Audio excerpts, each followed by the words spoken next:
On today's episode, I'm going to be reading a blog post about how I quit my job to pursue happiness. Stay tuned.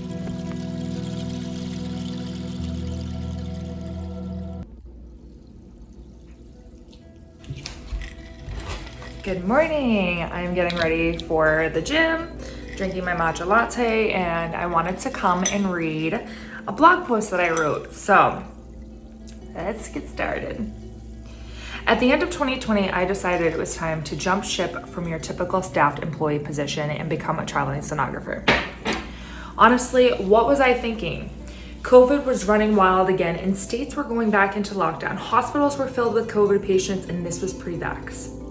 Something inside of me was stirring and I couldn't ignore it anymore. I was hiding a piece of my soul that was craving to be seen, a part of me that needed to be unleashed. And if you know me, the healthcare aspect wasn't what needed to be unleashed. It was the freedom to roam. Let's rewind. I took my first big solo trip in 2011. I drove 7 hours from Massachusetts to upstate New York with my printed directions. Yes, I am that old. For all the young kids who are reading this. As soon as I crossed into New York, I cried. I was so happy to be on an adventure, proud of myself for doing such a long drive, and so happy to be in a new state. From that day forward, something inside of me continued to bubble and boil. And with every trip that followed, the zest grew until I wanted to explode. I was becoming aggravated at my full-time job, longing for the next adventure. I was booking trips every weekend there was a Monday holiday, and I didn't care that I would only spend 3 days in Europe with no sleep. I needed to go. Work until 4:30 in the city on a Friday, take a train or an Uber to Logan International Airport, red-eye over to Europe, land at 9 a.m. I would sleep for the 3 of the 6 hours and roam around the streets of some amazing new places until 10 or 11 p.m. The newness, the language, the food, the architecture, it didn't matter if it was raining cats and dogs. As long as I was away from my normal lifestyle, I felt free. I needed that, and I needed travel like we need water. Fast forward, COVID hits as I am in Greece, about to celebrate my 30th birthday. Living in denial that COVID was not going to affect me because that's what the news kept telling us, and everyone in the hospitals were not even sure how it was going to affect our country. I did the research, I asked the questions, and I made decisions to live rather than to let fear stop me from getting on that plane March 12th, 2020. Also the day the president announces the closure of the US while we were mid-flight to Greece. Just like any trauma story, this trip I unconsciously forget about when people ask me the places that I've been. I always find myself saying, oh yeah, I've been to Greece. I cried a lot before I came home. The US that I left was changing rapidly and I didn't know what to expect. Everyone's anxiety was higher than the baseline anxiety that the US typically functions at, which is always high. After a full day in Greece, Greece announces that they were shutting down the country, forcing my hand to fly home earlier than my already shortened trip. Nothing was open. Not a single coffee shop, restaurant, big main attraction like the Acropolis. I spent 3 days in Santorini and all I could think about was how the tourist industry was going to crash and how much these people internationally were going to hurt. I didn't want my money back because I knew when I get home, I was needed more now than ever. Oh my gosh. You're gonna find out why I'm crying because I replay this and it makes it more real.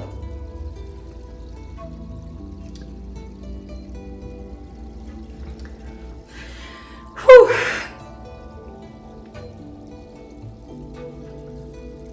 I arrived back on American soil with my first COVID symptom.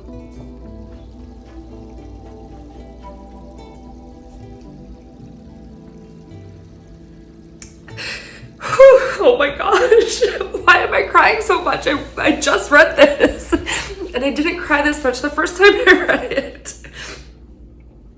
I arrived back on American soil with my first COVID symptom, the dreaded cough. To spare all the details, I was sick with COVID for 40 plus days and with every symptom, and I couldn't smell until recently, July 2021, a year and a half after my first symptom. But this blog post isn't about COVID, it's about when I had my wake-up call to finally become a traveler. I already had a plan set in place for February 2020 to not re-sign my lease at my amazingly beautiful apartment in the middle of Beacon Hill in Boston for July 2020. While I was sick in bed with COVID March to April 2020, not only was the world changing, so was the healthcare travel industry. I was in a group on Facebook watching the post fly in about contracts being cut. A dream I've always dreamed about was crashing along with my health and the days in the apartment lease that was going to come to an end. My anxiety of not knowing what was going to happen next was at an all-time high, but also pivoting fast into a new realm of what to do. All while recovering from the plague, I decided to start a business. If travel was not going to be an industry anymore, I needed to get out somehow. As I worked a full-time job along with the part-time jobs, I was on a rampage, taking all the classes for certifications to open a business in self-development. It brought in $10K in a few short months, and I was losing sight of healthcare travel and looking into running my own business full-time. That's when I got the email titled, "Travel Contracts Are Back." My heart dropped. My dream and passion to hit the road to what seems more stable was back again. Everything happened so fast. I emailed my recruiter, applied for a gig in Los Angeles, California. A few days later, found that they wanted to interview me, landed the gig on the interview call, and started in a little bit of a month. And was starting in a little over a month. It was my time. If you know me, you know I'm big into timing. I believe that timing is everything with anything. The timing was near perfect when I was going to start my first travel assignment. As I write this post, I've officially been in LA for 8.5 months. I drove 3,330 some odd miles from Massachusetts to California back in December 2020. I hit 6 new states to cross off 28 states from my bucket list. I've hiked lots of mountains, ate amazing Mexican food in New Mexico, drank lots of wine at different wineries, played in the ocean and caves, finally saw real sea otters, kayaked in the ocean, ate a bunch of ice cream, drove a race car, took a boat to an island I've always been dreaming about, went to the hottest place on earth, and made some amazing new friends.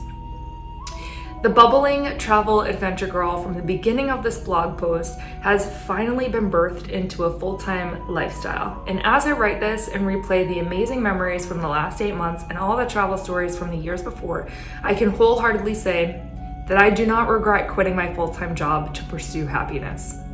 Life is not meant to live with regret of not chasing a dream, a passion, or an adventure. Life is meant to be lived outside the box, and I promise, as always, nothing grows inside of comfort zones. With gratitude, Kaylee. Have a good day.